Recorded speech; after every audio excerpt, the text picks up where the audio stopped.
This exercise is called bunny, and this is how it works. Rabbit exercise, the bunny exercise, okay? So in the bunny exercise, there is one person who is bunny. So the person who is bunny says bunny, bunny, bunny, bunny, bunny, bunny. Yeah. So bunny, bunny, bunny, bunny, bunny. So you have to say it and do it. What is this? The teeth of the bunny. Yeah. So bunny, bunny, bunny. And then what does the bunny have?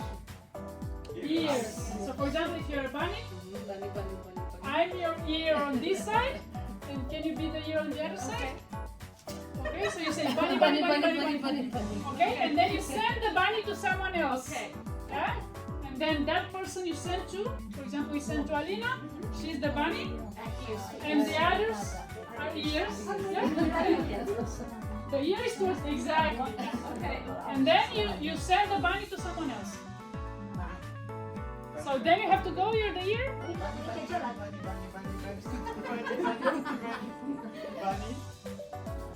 No. Bunny, bunny, bunny. Yeah. And choose someone. Okay. Bunny, bunny, bunny, bunny, bunny, bunny, bunny, bunny, bunny, bunny.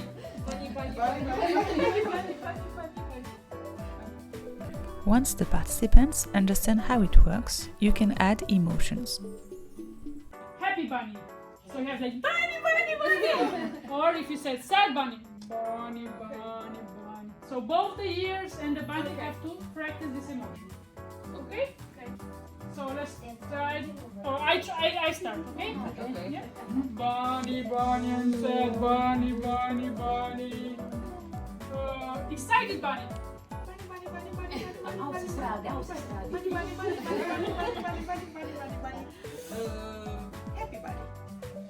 Bunny, bunny, bunny, bunny. Bunny, bunny, bunny, bunny. This exercise strengthens group connection and cooperation. It supports nonverbal communication and emotional expression. And it helps participants feel more comfortable using body language and improvisation.